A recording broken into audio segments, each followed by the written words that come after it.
Like, comment, subscribe, and this is the third and final part of the trilogy, and let's do this.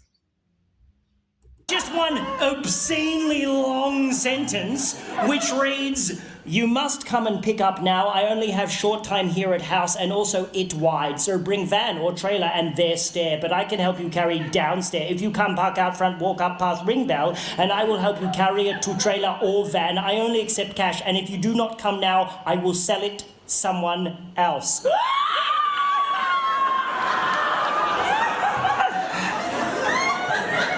Again, I'm thinking, I should just find another bookshelf at this point. He doesn't care. I'm fascinated by Morgan, and I simply must meet the man. So I drive over to his house. Oh, before I left, I sent him a message saying, "Cool, I'll be there in 10 minutes. He replied, "Okay," but spelt it O-K-A-Y, which just fascinated me more that he'll use 4 letters to spell a 2-letter word, but only 1 letter to spell a 3-letter word. Morgan is off the fucking chain!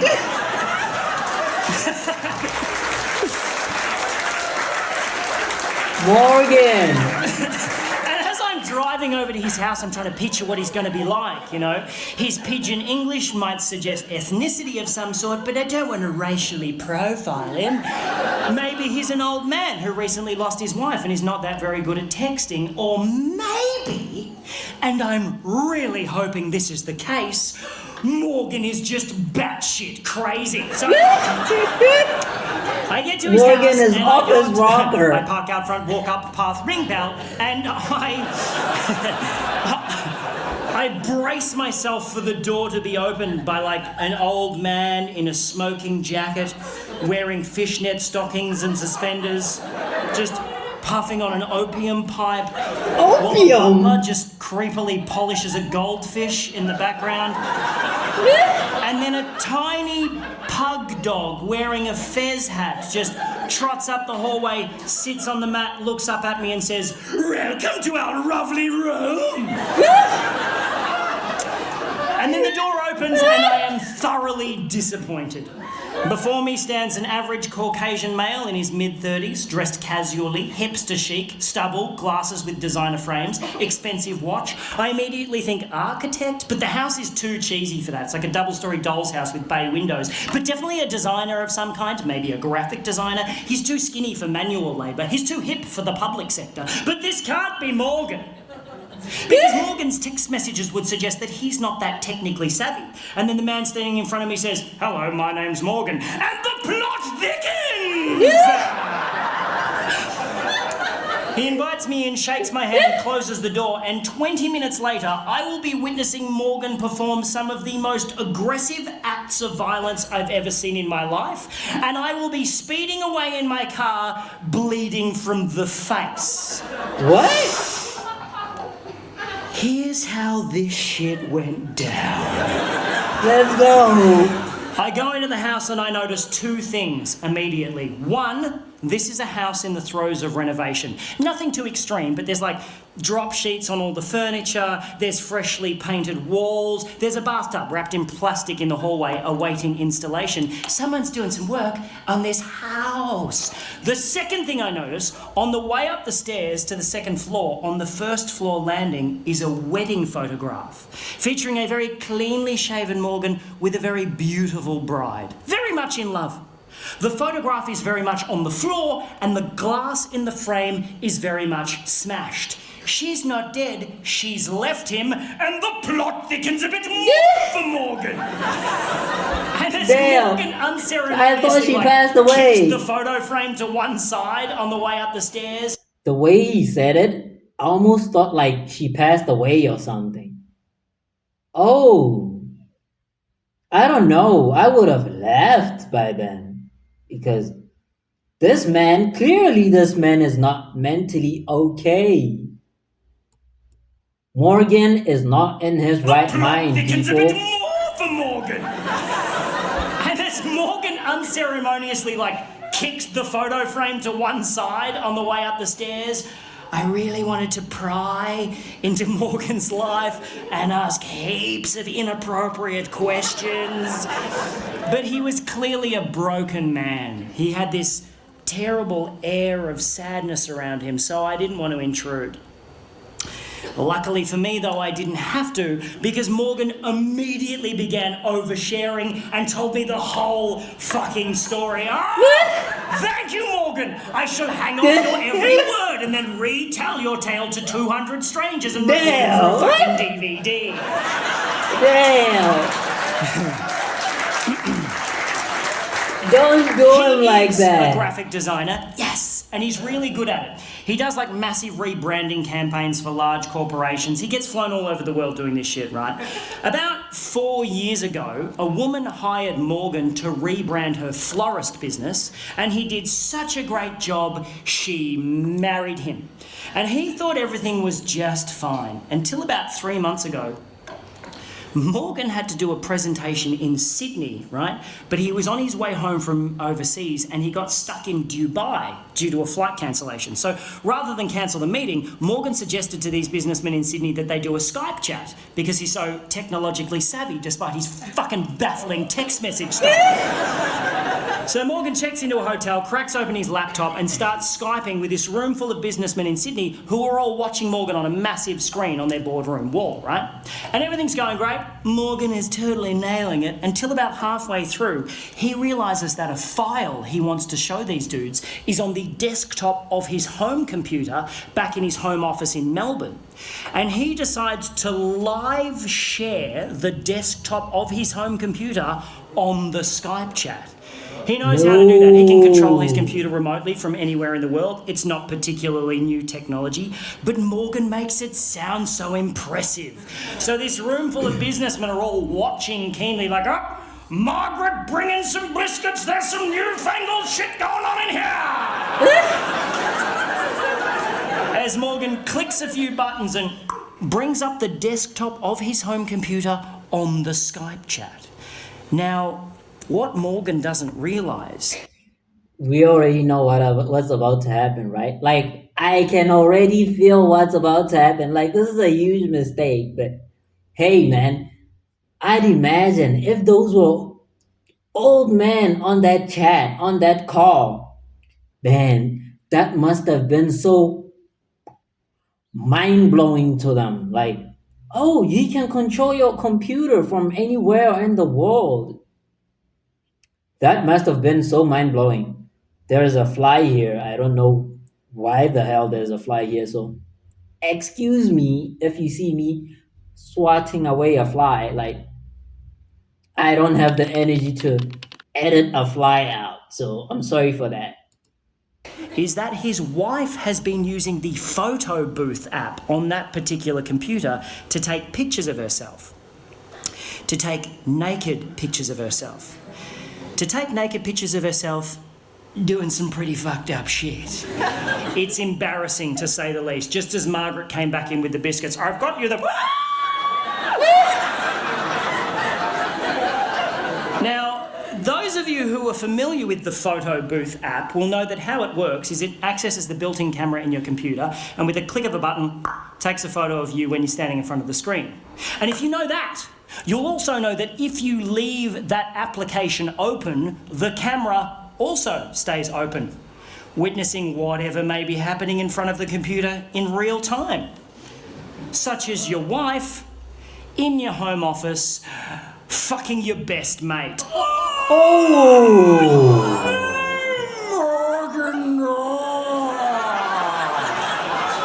Morgan goes on to tell me Damn! she's keeping the house, his former best mate is moving in, and while they're out for the day happily shopping for fittings, Morgan must suffer the indignity of moving his shit out and selling the stuff they don't want on Gumtree to this guy. It's at this point of the story that Morgan starts crying. He breaks down, and I do not blame the man. It's fucking horrible, and I just want to give him a big hug and say, everything's going to be all right, Morgan. That's terrible. But I am holding the full weight of a bookshelf halfway down a set of stairs, and Morgan is the only thing stopping that bookshelf from caving my face in. I was like, Morgan!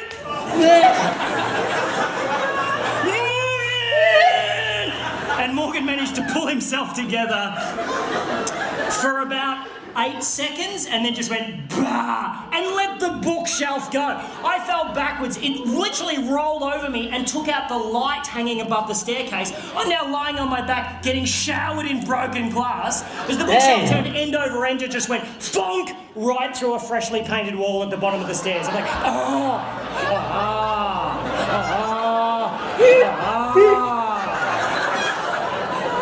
But what would you do though? Like, I get it. The man is so broken. Like, I wonder what I would do if my bosses witnessed my wife cheating on me with my best mate on a Zoom call or whatever it was. I think it was a Skype call. But man, now everybody knows, not just you. Everybody knows. Your bosses know, your business partners know. Just tragic. I don't blame the man for crying, but why are you crying while I'm holding this heavy bookshelf? Not to be insensitive, but man, pick another time to cry. 'Cause now is not the time. My life is in danger. Man, I'm enjoying this. I'm really enjoying this. This is some of the best stand up I've watched, I think. This is some of the best. It's really up there. I got a tiny cut on my forehead, which is just pissing blood for some reason. Apart from that, I'm fine. Morgan, however, he's not fine. Morgan is the opposite of fine. Devastated. Something happened when the bookshelf lodged itself in the wall, and his sadness just went away in a second, and he started pissing himself laughing. Hysterical. What the hell? And he had the creepiest laugh I've ever heard in my life. I'm sitting there going, this is weird, and he's going, like some sort of demonically possessed baritone kookaburra. It's like,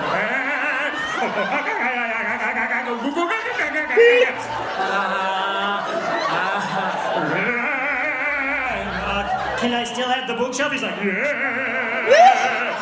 we extracted from the wall. The bookshelf, incidentally, showing no sign of having just rolled down a staircase and smashed through a wall. We carried it out to my car. We had to stop about 6 times because Morgan was like, hang on a minute. We got it to my car, put it on the trailer, and Morgan was in such a great mood, he let me have the bookshelf for free. Oh! Shout out to Morgan.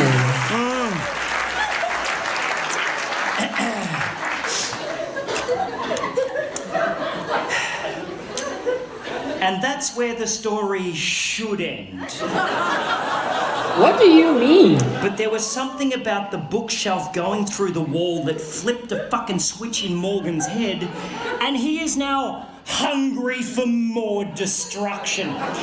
So as I started tying the bookshelf down to my trailer, Morgan just strolls over to like an upright mailbox on the front lawn and just starts trying to wrench it out of the ground, just really putting his back into it. He's like, I'm like, you okay, buddy? He's like, yep. He pulls it out of the ground, whereupon he wields it like a fucking battle axe and just starts smashing up the front garden, just beheading the daisies, fucking up the lavender. I'm like, hey Morgan, maybe you want to stop and think about that. And he wheeled around and looked at me like Jack Nicholson chasing Shelley Duvall up the stairs in The Shining and said, Morgan, you mind your own fucking business! Yep, cool, man. Yep. Weren't you just telling me your business?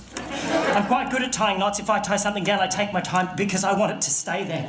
But as Morgan nonchalantly strolled up the driveway, rolled up the garage door, and put the mailbox through the windscreen of an Audi,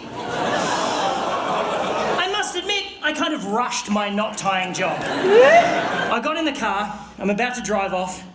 I'm like looking at the house going, I'm sure he'll be fine. And then an armchair smashed out of an upstairs window and just went doink, doink, doink, doink down the front lawn. I was like, what's my duty of care in this situation? I didn't want to call the cops on him. I didn't want him to trash the house. I'm like, fuck, I'm going to have to talk to Morgan. So I got out, I walked up the driveway, shitting myself. You know when someone does something really violent and you're just like, fuck, we're not supposed to do shit like that. Yucky, just yucky feeling in my tum-tum. And I'm standing there in the garage, and there's like an adjoining door in the garage that leads into the house. I can see in through the door into the house, up the staircase. It's like a wooden staircase, and I'm standing in the garage just going, Morgan! The fear! Morgan! Like I was calling a cat for its dinner. Like, Morgan! Muggy, muggy, muggy, muggy, muggy! What would you do? Would you try to help him?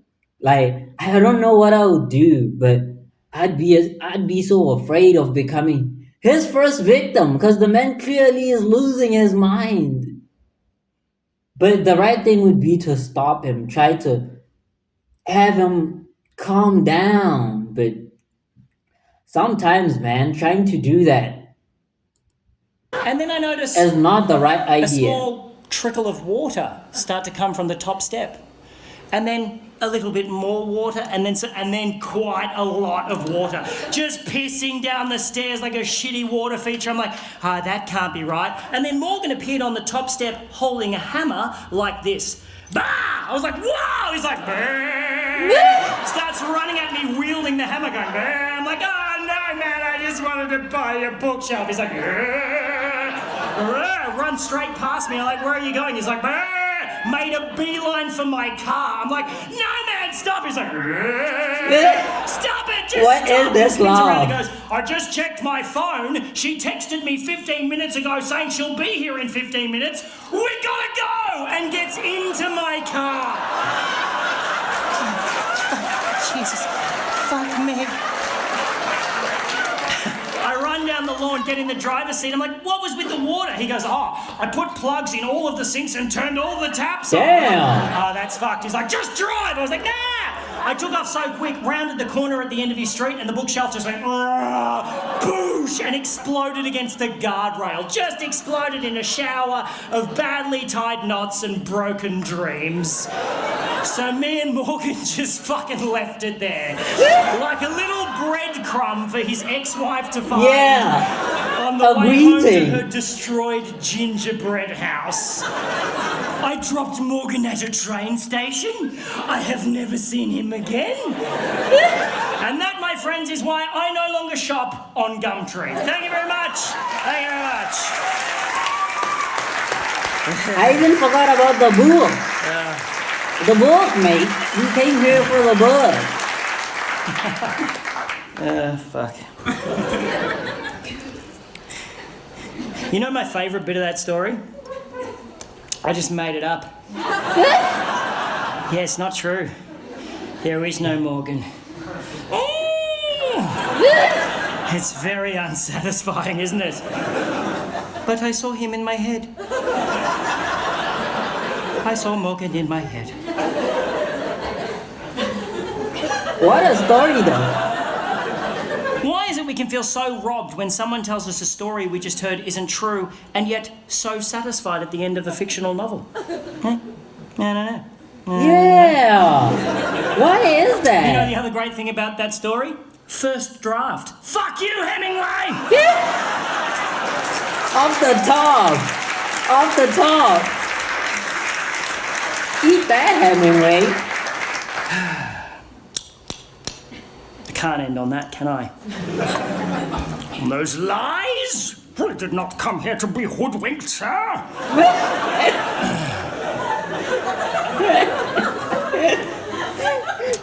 The truth, eh? The truth is, I'm not an exceptional person, you know? Damn. Nothing interesting really ever happens to me. I'm massively flawed, and I think I'm quite forgettable, if I'm being 100% honest. And this isn't the shit bit at the end of the show where I get on the cross. I'm like, love me on the way out the door. What? This is supposed to tie into Matthew somehow. I don't think, like on a scale of 1 to memorable, I'm not that memorable. No, I'm like the Morgan sort of scale. Not on the Ernest Hemingway scale, certainly, you know. But if I tell a great story, maybe people will remember that instead. Remember the card trick and just pretend that they don't know how it's done, you know? But must we leave a legacy? Must we make an impact? Do we have to leave a footprint? Is it okay to just settle? Seek safety? Nest, you know? Or must we constantly shake our lives up or suffer the indiscriminate cruelty of having it shaken against our will? Must we try to carve a path through the tall grass, feeling as though no one has ever felt how we feel? Terrified at what may be lurking low in the grass on either side of us, but just pressing ever onwards with that Paleolithic instinct deep within our chromosomes that the only way is forward, that you have to keep going, that eventually you'll stumble upon the edge of the field, hitch a ride from a passing car and meet up with the rest of the gang for tea and sandwiches at the old town hall.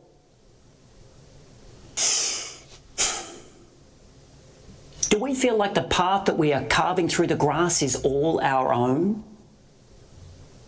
Only to finally float above the field with the sweet relief of expiration and realise that the field is insignificantly minuscule in size and that there's only one path through the grass, the exact same one that every human has trod before us and will ever after. Yeah. Just stumbling blindly along a tiny hyphen between the words birth and death. And when reduced to that level of crisp simplicity, fear cannot exist. Yeah. So,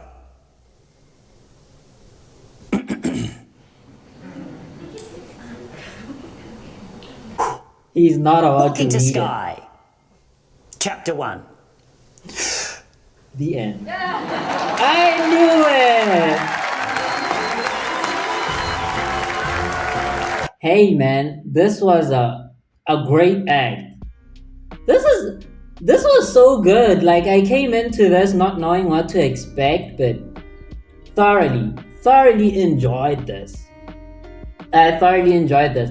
And although that story was made up, it just goes to show, like, he's very good at telling you a story and convincing you.